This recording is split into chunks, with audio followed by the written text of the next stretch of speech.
আসসালামু আলাইকুম সবাইকে। আমি আনিকা তাসনিম তোমাদের সামনে আজকে হাজির হয়েছি শব্দের একটি পরীক্ষা নিয়ে। তো এই শব্দের পরীক্ষাটিতে আমরা আসলে কি করব, আর কম্পনের আমাদের যে সূত্রটা আছে সেটার দুইটা ক্যারেক্টারিস্টিক্স আমরা প্রমাণ করব। তো প্রথমটা হবে আমাদের কম্পাঙ্কের সাথে যে তারের দৈর্ঘ্য যেটা আছে সেটা কিভাবে পরিবর্তিত হয় সেটা আমরা দেখব। আর এছাড়াও আমরা দেখব যে তারের টানের সাথে কিভাবে আবার ফ্রিকোয়েন্সিটা চেঞ্জ হয়। তো আমাদের এই যে সোনোমিটারটা রাখা, এই যন্ত্রটা বেশ বড় আর কি। তো এই সোনোমিটারের মাঝে দেখো মিটার স্কেল দিয়ে হচ্ছে কিছু দাগ কাটা আছে। এছাড়াও এখানে থাকে হচ্ছে দুইটা ব্রিজ, এগুলো হচ্ছে উড দিয়ে তৈরি, কাঠ দিয়ে তৈরি। তো এছাড়াও আমাদের লাগবে হচ্ছে তিনটি জানা মানে টিউনিং ফর্ক। তো এতে তিনটার মানে হচ্ছে আমাদের জানা আছে, এর গায়ে লেখা আছে। এছাড়াও এই টিউনিং ফর্কটা দিয়ে আমরা শব্দ তৈরি করব এই রাবার প্যাড দিয়ে আঘাত করে। এছাড়াও আমাদের লাগবে হচ্ছে একটা পেপার রাইডার। এই পেপার রাইডারটা আমরা এই তারের উপর বসাবো, বসিয়ে হচ্ছে প্রয়োজনীয় পরীক্ষা নিরীক্ষাগুলো করব। এছাড়াও আমাদের এই যে একটু তোমরা যদি খেয়াল করে দেখো তাহলে দেখবে সুতার তারটা টান দেওয়ার জন্য নিচে লোড ঝুলানো আছে। এটা দিয়ে আমরা অ্যাজ মাচ অ্যাজ পসিবল কি করবো বলতো, সুতার তারটা টান দিয়ে রাখবো। তো এখানে তো আমরা সবকিছু মোটামুটি বুঝেই গেলাম, তাহলে চলো এখন আমরা একটু থিওরিটা বুঝে আসার চেষ্টা করি। তাহলে চলো আমরা একটু সূত্রটা দেখে নিই। তাহলে প্রথমে আমরা এই সূত্রটা থেকে আসলে কি কি জানতে পারি একটু খেয়াল করে দেখি। প্রথমে দেখো খেয়াল করে, এখানে আমাদের এফ হচ্ছে গিয়ে ফ্রিকোয়েন্সি, তো গেল। এখানে এল হচ্ছে আমাদের সোনোমিটারের যে তারের দৈর্ঘ্য সেটা, টি হচ্ছে গিয়ে সুতার টান, টেনশন, যেটাকে আমরা নিচে লোড ঝুলিয়ে ঝুলিয়ে বাড়াবো, আর এম হচ্ছে আমরা যে পরিমাণ ভর ঝুলিয়ে দিয়েছি সেটা। তো আমার কাছে যদি এই 1, 2, √T/m সব কিছুই যদি কনস্ট্যান্ট থাকে, তাহলে কি কি থাকে একটু খেয়াল করে দেখো তো। তাহলে হচ্ছে কি আমাদের শুধু থাকে হচ্ছে ফ্রিকোয়েন্সি এফ আর হচ্ছে তারের দৈর্ঘ্য এল, এবং একটার সাথে আরেকটার কি সম্পর্ক বলো তো, ব্যস্তানুপাতিক। তাহলে এটা হয়ে যায় F is reversely proportional to 1/L। তাহলে আমরা যদি একটা গ্রাফ আঁকতে পারি, যে গ্রাফটা হবে 1/L বনাম ফ্রিকোয়েন্সি, এই গ্রাফটা দেখো খেয়াল করে, আমি যদি একটা কনস্ট্যান্ট দিয়ে দিই কে 1/L, তাহলে এটা কিসের মতো হয়ে যায় বলো তো, y = mx এর মতো হয়ে যাচ্ছে। তার মানে আমি এক্সপেক্ট করতে পারি আমার গ্রাফটা একটা মূল বিন্দুগামী সরলরেখা হবে। এটা অবশ্য আমরা এক্সপেরিমেন্ট করে দেখব। আমাদের এছাড়াও আরেকটা জিনিস আছে। আরেকটা জিনিস কি বলতো, সেটা হচ্ছে ফ্রিকোয়েন্সির সাথে যে সুতার টানের যে সম্পর্ক সেটা। তাহলে দেখো খেয়াল করে, এই যে আমাদের এখানে আছে হচ্ছে এল এবং এখানে আছে হচ্ছে √T। আমরা কি করব, এগুলাকে একটু এপাশ ওপাশ করবো। এপাশ ওপাশ করলে কি চলে আসে দেখো তো, আমরা কি পেলাম, F is equal to 1/2L √T/m। আমি যদি উভয় পাশে স্কোয়ার করে রুটটা উঠিয়ে দিই, তাহলে থাকে এফ স্কোয়ার 1/4L² T/m। এবার একটা কাজ করি, এল স্কোয়ারটাকে ওই পাশে নিয়ে চলে যাই, তাহলে L² is equal to 1/4F² into T/m। তাহলে এখানে একটা জিনিস একটু খেয়াল করে দেখো তো কি হয়। এখানে যেটা হয় সেটা হচ্ছে, যদি আমাদের এই সব কিছু কনস্ট্যান্ট থাকে, তাহলে আমি লিখতে পারি L² is proportional to T। তার মানে আমি এক্সপেক্ট করতে পারি L² বনাম যে টি আমি গ্রাফটা আঁকবো সেটাও একটা মূল বিন্দুগামী সরলরেখা হবে। তাহলে এই যে আমরা থিওরিটা বুঝলাম, এবার আসলে আমরা এক্সপেরিমেন্টটা করব, আর পাশাপাশি আমরা ট্রাই করবো আমাদের এই টেবিলটা ফিল আপ করতে। তাহলে চলো এবার আমরা এক্সপেরিমেন্টটা করি। তো এক্সপেরিমেন্টটা করার জন্য আমরা প্রথমেই যেটা করেছি সেটা হলো, যে সোনোমিটারটা আছে, এই যে দুইটা তার তোমরা দেখতে পাচ্ছ, এই দুইটা তার একদম টাইট করে ফেলেছে। কারণ যদি আমরা তারটা টাইট না করি তাহলে তো আর এখানে ভালো কম্পন তৈরি হবে না, তাই না? তো ওই জন্য তারটা টাইট করার পর আমরা দুইটা উডেন ব্রিজ এর ভিতরে ঢুকিয়ে দিয়েছি। তো উডেন ব্রিজ দুইটা এমনভাবে হতে হবে যাতে এরা সর্বোচ্চ দূরত্ব অতিক্রম করবে, কারণ পেপার রাইডার কোথায় ফল করবে সেটা তো আমরা জানি না, তাই না? তো আবার এত দূরে নেওয়া যাবে না যাতে করে তার ছিঁড়ে পড়ে যায়, তা আমরা মোটামুটি এই জায়গায় রাখলাম। ওকে, এবার আমরা একটা কাজ করি, উল্টা ভি করে আমাদের যে পেপার রাইডারটা আছে সেটা বসিয়ে দিই। তাহলে এই তারের উপর আমি এটা বসিয়ে দিলাম। ওকে, এবার আমার যে তিনটা সুরশলাকা আছে তার মাঝে দিয়ে এই যে 512 হার্টজ সেটা নিয়ে আমরা এক্সপেরিমেন্টটা করি। তো এটা আমি তোমাদেরকে দেখাচ্ছি, বাকি দুইটা অনুরূপভাবেই আমরা করবো আর কি।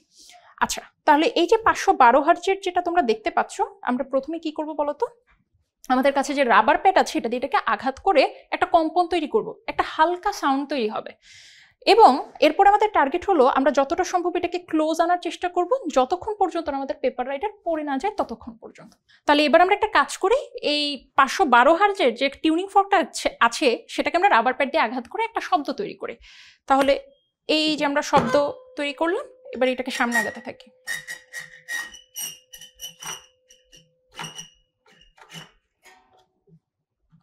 তাহলে এই যে দেখো আমাদের এই সোনোমিটারটা আসলে অনেক বেশি টাইট এবং সেন্সিটিভ একটা যন্ত্র, এ কারণে দেখবে মাঝে মাঝে আমাদের হাতের কারণে এটা পড়ে যেতে পারে। এই জন্য তোমরা যখন এক্সপেরিমেন্টটা করবে তখন অবশ্যই কারো সহযোগিতা নিয়ে করবে। আচ্ছা তাহলে আমরা এটা আবার ট্রাই করি। এই যে দেখো আমাদের যে পেপার রাইডারটা আছে সেটা পড়ে গেল। তাহলে এবার আমরা একটু মিটার স্কেলের থেকে এটার মানটা নিয়ে নিই।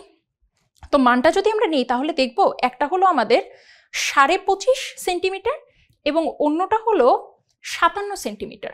তাহলে এই 25.5 এবং 57 এই দুইটা আমরা নোট ডাউন করে রাখলাম। আচ্ছা এবার আমাদের কাজ হলো এই পেপার রাইডারটাকে আবার এখানে ঠিকমতো রেখে দেওয়া এবং যতটুকু ক্লোজ থাকা সম্ভব ততটুকু ক্লোজ এদেরকে রেখে দেওয়া।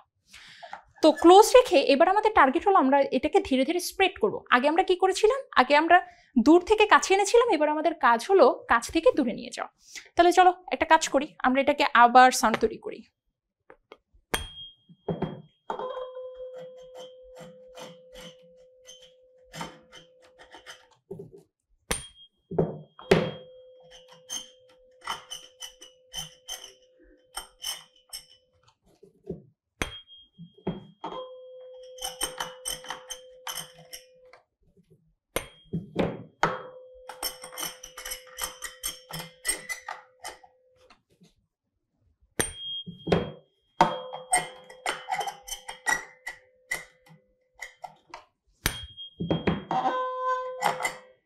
ওকে তাহলে খেয়াল করে দেখো এখন আমাদের আবার পেপার রাইডারটি পড়ে গেল। তাহলে এখানে আমরা পেলাম হচ্ছে একটা 35.5 সেন্টিমিটার এবং অন্যটা হলো 78 সেন্টিমিটার। তাহলে এটা হবে আমাদের দৈর্ঘ্য বৃদ্ধি। এবার আমরা কি করব, আগের যে দুইটা মান পেয়েছি এবং এখান থেকে যে মানটা পেলাম সেটাকে গড় করব। এবং আমি ঠিক অনুরূপভাবে বাকি দুইটা সুরশলাকার এক্সপেরিমেন্টও করে রেখেছি। তা আমরা এখন দেখব কিভাবে আসলে আমরা এটার হিসাব নিকাশগুলো করব। তাহলে আমরা তো এক্সপেরিমেন্টটা সামনাসামনি করলাম তাই না? তো আমি তোমাদেরকে যেটার জন্য দেখিয়েছি সেটা হলো 512 হার্জ। এছাড়া আমি কি বলেছিলাম তোমাদের, যে আমাদের কাছে আরো দুইটা টিউনিং ফর্ক ছিল যাদের ছিল যথাক্রমে 440 হার্জ এবং 480 হার্জ। তো আমরা যে 512 হার্জের জন্য করলাম সেখানে আমাদের কি কি এসেছিল, একটা ছিল 25.5 এবং আরেকটা হচ্ছে 57। তাহলে 57 মাইনাস 25.5 এটা আমাদের কত চলে আসে, এটা চলে আসে 31.5। তাহলে আমরা লিখে পেলাম 31.5। একইভাবে আমরা যখন দৈর্ঘ্য হ্রাস করেছি তখন চলে এসেছিল 78 থেকে 35.5 বিয়োগ দিলে যেটা থাকে সেটা। তো এটা আমরা মোটামুটি পেয়েছি হচ্ছে 42.5। তো একইভাবে তো হচ্ছে আমি বাকি দুইটাও করে রেখেছি। তো বাকি দুইটার মাঝে আমাদের এসেছে হচ্ছে একটা চলে এসেছে হচ্ছে 48 এবং 38 এবং 480 হার্জের জন্য আমাদের এসেছে 47 এবং 37। তো এবার আমাদের কাজ হচ্ছে এই দুইটার যে গড় দৈর্ঘ্য আছে আমরা সেটা বের করে এরপর হচ্ছে ইনভার্স করে ফেলবো। তাহলে প্রথমটা করি আসো। তাহলে এটাকে গড় করলে কত হয়, 48 প্লাস 38 ডিভাইডেড বাই 2, এটা চলে আসে 43।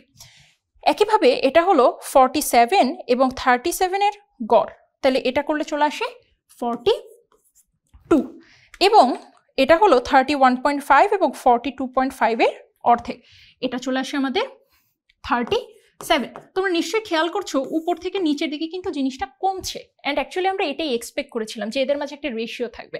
তাহলে এবার আসো, এটা যদি আমাদের এল হয়ে থাকে তাহলে আমরা এবার এটাকে কি করব, ইনভার্স করে ফেলবো। তাহলে 1/43 করলে চলে আসে 0.023। এরপর যখন আমরা 1/42 করব তখন চলে আসে 0.0238 এবং 1/37 করলে চলে আসে 0.027। এবার আমাদের কাজ হলো আমরা গ্রাফটা যে আঁকবো সেই গ্রাফটা আমাদের কি কি হবে বলতো, একটা হবে হচ্ছে কি আমাদের সুরশলাকার কম্পাঙ্ক এফ যেটা সেটা, আরেকটা হচ্ছে আমাদের 1/l এর যে পার্টটা সেটা। তাহলে চলো আমরা একটা কাজ করি, আমরা এখন গ্রাফটা এঁকে ফেলি। ওকে, তাহলে চলো আমরা একটু গ্রাফটা এঁকে ফেলি। তাহলে আমাদের গ্রাফের জন্য প্রথমে যেটা করতে হবে সেটা হলো মূল বিন্দুটা আমরা দিয়ে দিলাম, এই দিক বরাবর আমরা নিব হচ্ছে আমাদের 1/l এবং এক্স এক্সিস বরাবর আমরা নিব হচ্ছে আমরা যে ফ্রিকোয়েন্সি পেয়েছি সেটা। তাহলে ফ্রিকোয়েন্সিটার জন্য আমরা ফার্স্ট একটু লিখি, আমরা একটা কাজ করি, আমরা এটাকে 0 দিয়ে শুরু না করে 400 দিয়ে শুরু করি। তাহলে 1 2 3 4 5, প্রতি ঘর যদি 100 করে হয় তাহলে এটা হয়ে যাবে আমাদের 450 1 2 3 4 5 এটা হয়ে যাবে 500, 1 2 3 4 5 এটা হয়ে যাবে 550। তাহলে আমরা এক্স এক্সিসটা দাগ কেটে ফেললাম। এবার আমাদের কাজ হলো 1/L যেটা সেটাকে দাগ করে কেটে ফেলা। তো তোমাদের যদি মনে থেকে থাকে আমাদের 1/L এর মান কিন্তু খুব কম এসেছিল, 0.023, 0.027 এই ধরনের মান। তাহলে আমরা একটা কাজ করি, মানগুলোকে যদি আমরা 1000 দিয়ে গুণ দিয়ে স্কেলিং করে নিই তাহলে আমরা সুন্দর সুন্দর কিছু মান পেয়ে যাই, যেমন 27, 23, 24 এই ধরনের মান। তাহলে আমরা 1/Lটাকে 1000 দিয়ে গুণ করে নিব। তাহলে এটাকে আমরা যেটা করব সেটা হচ্ছে, এটা হচ্ছে আমাদের 10, এটা 20, 30, 40, 50 এইটুকু দাগ কাটতে পারলে আমাদের হবে। ঠিক আছে, তাহলে আমরা তো এটা করে ফেললাম। এবার আমরা ধীরে ধীরে হচ্ছে মানগুলো একটু বসানোর চেষ্টা করি। তাহলে প্রথমে আমাদের যে মানটা সেটা হচ্ছে 440। তাহলে 440 কোনটা বলো তো? এইটা, এই যে 450-এর হচ্ছে ঠিক পাশে। তাহলে 440 আমরা দাগ কেটে ফেললাম। আমাদের উপরে হচ্ছে 23 পর্যন্ত উঠতে হবে। তাহলে 23টা কোন জায়গায় আছে বলো তো? মনে হয় এই জায়গাটায় 23। তাহলে উপর বরাবর এই দিকে এই হচ্ছে কি আমাদের একটা বিন্দু। এবার আমাদের পরবর্তী বিন্দুটা হচ্ছে 480 হার্জ। তাহলে 450, 460, 470, 480 এবং এটা হচ্ছে 23.8। তাহলে এটা হবে, এটা হচ্ছে একটু 24 এর কাছাকাছি। তাহলে এই বরাবর এই যে আমরা পেয়ে গেলাম। এবার আমাদের কাজ হচ্ছে 512 হার্জ। তাহলে এটা যদি 500 হয়, এটা 510, ঠিক এই পাশে হচ্ছে 512 এবং 512-র জন্য আমাদের ছিল হচ্ছে 27। 27টা কোথায় বলো তো? এই যে একটু উপরে, এই যে। তাহলে একটু খেয়াল করে দেখো তো আমরা আসলে আমাদের গ্রাফটা কেমন পেয়ে যাচ্ছি। আমাদের গ্রাফটা কিন্তু হয়ে যাচ্ছে এই যে, কি পেয়ে যাচ্ছি বলো তো? আমরা একটা সরলরেখা পেয়ে যাচ্ছি। এটাই কিন্তু আমরা আসলে বের করতে চেয়েছিলাম। তোমাদের অনেকের মনে একটা প্রশ্ন জাগতে পারে যে আমি তো তোমাদের বলেছিলাম যে মূল বিন্দুগামী সরলরেখা আমরা পাবো, তাহলে এখানে তো এটা তো মূল বিন্দুগামী যাচ্ছে না। বিষয়টা কি? বিষয়টা হলো আমরা কিন্তু গ্রাফের স্কেলিং চেঞ্জ করেছি। স্কেলিং চেঞ্জ বলতে যেটা বোঝাচ্ছি, আমরা এই দিক বরাবর যেমন 500 ঘর নিয়েছি, উপর বরাবর 10 ঘর করেছি এবং একই সাথে আমাদের মান এত ছোট যে আমরা 1000 দিয়ে গুণ করেছি। তো এই কারণে এটা মূল বিন্দুগামী সরলরেখা যাচ্ছে না। তো তোমরা যদি গ্রাফ পেপারে সমান স্কেলিং করো, বা অবশ্যই এখন তো অনলাইনে বিভিন্ন ধরনের সাইট আছে, সেখানে যদি করো তাহলে দেখবে এটা মূল বিন্দুগামী সরলরেখা চলে এসেছে। তো এটাই ছিল হচ্ছে আমাদের দৈর্ঘ্যের সূত্র। এবার আমরা চলে যাব আমাদের যে দ্বিতীয় সূত্র আছে সেখানে।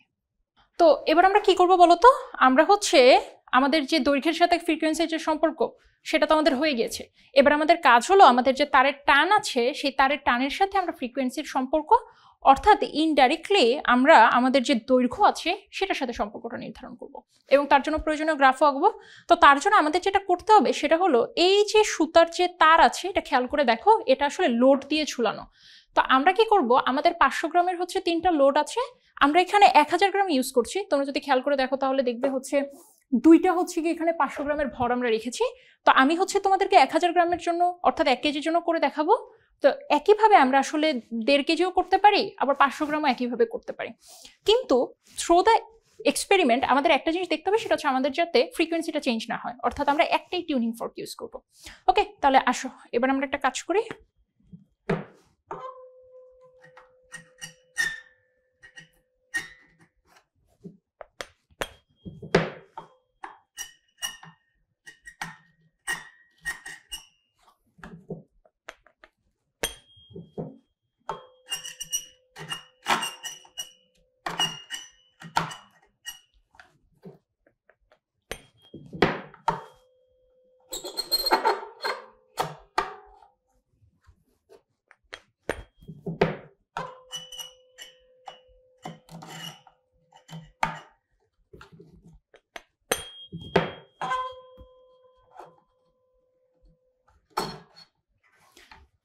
তাহলে আমরা একটা জিনিস দেখতে পারলাম যে আমাদের মোটামুটি যখন একটা দাগ থাকে হচ্ছে 32.5 সেন্টিমিটারে এবং অন্যটা 49 সেন্টিমিটারে, তখন আমাদের পেপার রাইডারটা ফল করলো। এবং আমরা এটা কিসের জন্য পেয়েছি? আমরা এটা 1 কেজি ভরের জন্য পেয়েছি। তাহলে অনুরূপভাবে আমি তো 2টা পরীক্ষা করেই রেখেছি। তাহলে চলো এবার একটা কাজ করি, এবার আমরা একটু আমাদের টেবিলে গিয়ে হিসাব নিকাশগুলো সম্পূর্ণ করি। আচ্ছা, তো আমরা কি করেছিলাম বলো তো? আমরা হচ্ছে 3টা ভরের জন্য এক্সপেরিমেন্টটা করেছি। সেগুলো ছিল হচ্ছে 500 গ্রাম অর্থাৎ 0.5 কেজি, এরপরে 1 কেজি যেটা দিয়ে অ্যাকচুয়ালি আমরা এক্সপেরিমেন্ট তোমাদেরকে দেখিয়েছি, আর হলো 1.5 কেজি। আচ্ছা, তাহলে এবার আমরা কি করবো বলতো, আমাদের জি এর মান হচ্ছে 9.8, এই 9.8 দিয়ে আমরা কি করবো, এই 0.5 1 1.5 এদেরকে গুণ দিয়ে দিব। তাহলে 9.8 কে 0.5 দিয়ে গুণ করে দিলে চলে আসলো 4.9, 1 এর সাথে গুণ করলে তো 9.80, আর 1.5 এর সাথে গুণ করলে এটা চলে আসলো 14.7। ওকে, খুব ভালো কথা। তা আমরা আসলে কোনটার জন্য এক্সপেরিমেন্ট করেছিলাম বলতো, এই 1 কেজির জন্য আমরা এক্সপেরিমেন্ট করেছিলাম, এবং আমাদের 1 কেজির জন্য এটা চলে এসেছিল হচ্ছে 16.5 এবং 26.5। তো এর পাশাপাশি আমরা তোমাদেরকে বলেছিলাম যে আমরা অনুরূপ পরীক্ষা করে রেখেছি। তো অনুরূপ পরীক্ষায় আমাদের চলে এসেছে এটা 20, 11, 32 এবং 22। তো আমাদের কাজ এখন কি বলতো, এদের গড় দৈর্ঘ্যটা বের করো, অর্থাৎ এই দুটোকে যোগ করে 2 দিয়ে ভাগ করে দিব। তাহলে 20 এবং 11কে যদি আমরা 2 দিয়ে ভাগ করি, তাহলে আমরা একটু দেখি কত আসে। 20 এবং 11কে 2 দিয়ে ভাগ করলে এটা চলে আসে 15.5। তো আমাদের কি করতে হবে, এটাকে গড় করতে হবে, স্কোয়ার করে দিতে হবে, কারণ আমরা তো আসলে ওইভাবে গ্রাফটা আঁকবো। তাহলে 15.5কে আর যদি আমরা স্কোয়ার করি, এটা চলে আসলো 240.25। সিমিলারলি আমি যদি এখন এই 16.5 এবং 26.5কে হচ্ছে গড় করি, তাহলে এটা চলে আসছে 21.5, এবং এটাকে আমরা কি করে দিব বলতো, স্কোয়ার করে দিব। তাহলে স্কোয়ার করলে এটা চলে আসলো 462.25। আমাদের একটাই বাকি, সেটা হচ্ছে 32 আর 22, এদের দুইজনকে যদি আমরা গড় করে ফেলি 27 চলে আসছে, এবং 27কে স্কোয়ার করে দিলে এটা চলে আসলো 729। ওকে, তাহলে এই হচ্ছে কি আমাদের কাজটা। ওকে, তাহলে আমাদের গ্রাফটা আসলে কি হওয়ার কথা, এল স্কোয়ার ভার্সেস টি। তাহলে এটা আমরা কোন এক্সিস বরাবর লিখবো বলতো, ওয়াই এক্সিস বরাবর লিখবো হচ্ছে আমাদের এল স্কোয়ার যেটা আছে সেটা, এবং এক্স এক্সিস বরাবর আমরা দিব হলো টি। তাহলে আসলে একটা কাজ করি, আমরা এটাকে হচ্ছে 0 ধরে এই দিক বরাবর টিটাকে রিপ্রেজেন্ট করি। তাহলে আমাদের কি কি লাগবে, 1 2 3 4 5। তাহলে আমরা লিখে ফেলাম 5, 6 7 8 9 10 11 12 13 14 15। ওকে, আচ্ছা, এবার এদিক বরাবর নিব। তো এদিক বরাবর আমাদের যেটা করতে হবে, এদিক বরাবর আমাদের মানগুলো একটু বড় বড়, 240 462 এমন। তাহলে এদিক বরাবর আমরা একটা কাজ করি, আমরা ধরি এটা হচ্ছে আমার 100, এইটা আমার 200, 300, 400, 500, 600, 700, 800, এইটুকু নিলেই হচ্ছে কি আমাদের মোটামুটি হবে। ওকে, তাহলে আমরা দুই দিক বরাবর এঁকে ফেললাম। এবার আমরা শুধু কি করবো বলতো, মানগুলো বসাবো। তার মধ্যে প্রথম মান হলো 4.9। তো 4.9 কিসের কাছাকাছি বলতো, ঠিক 5-এর কাছাকাছি। তো লিখে ফেললাম। তো এটার সাথে আমাদের করেসপন্ডিং হলো 240 থাকবে একটু মোটামুটি এই দিক বরাবর। তাহলে এই যে এখানে আমরা একটা পয়েন্ট এঁকে ফেললাম। এরপরে ছিল হচ্ছে 9.8 কিসের কাছাকাছি বলতো, প্রায় 10-এর কাছাকাছি। তো আমরা লিখে ফেললাম। এর করেসপন্ডিং ভ্যালু ছিল 462। তাহলে 462 মোটামুটি এই দিক বরাবর হবে। তাহলে এই যে তাহলে এটা চলে আসলো। এটা আমাদের লাস্ট ভ্যালু হচ্ছে 14.7 হচ্ছে গিয়ে মোটামুটি 14-এর কাছাকাছি থাকবে এই জায়গাটায়, 14-এর কাছাকাছি, 15 এবং 14-এর মাঝামাঝি। তো এটার বরাবর করেসপন্ডিং ছিল হচ্ছে 729। তো 729 কোন জায়গায় থাকবে বলো তো, 730-এর কাছাকাছি, এটা এই দিক বরাবর। তাহলে দেখো তো আমরা কি পেয়ে গেলাম, আমরা কিন্তু একটা মূল বিন্দুগামী সরলরেখা পেয়ে গেলাম, এবং এটাই কিন্তু আসলে আমরা এক্সপেক্ট করেছিলাম। তো অবশ্যই যান্ত্রিক কোনো ত্রুটি বা ব্যক্তিগত ত্রুটির কারণে একটু 19-20 হতেই পারে, তখন আমরা বেস্ট ফিট লাইন আঁকবো, অর্থাৎ যতটুকু সম্ভব ক্লোজ করে আঁকা যায় ততটুকু আঁকবো। তো এই ছিল হচ্ছে আমাদের আজকের যে এক্সপেরিমেন্ট, সেটা এক্সপেরিমেন্টটা একটু বড় এবং বারবার রিপিটেটিভ কাজ করতে হয়। তা আমরা যদি এক্সপেরিমেন্ট একটু সাবধানে করি, তাহলে দেখতে পারবো মোটামুটি আমরা দৈর্ঘ্যের যে সূত্রগুলো আছে সেগুলো প্রমাণ করতে পেরেছি।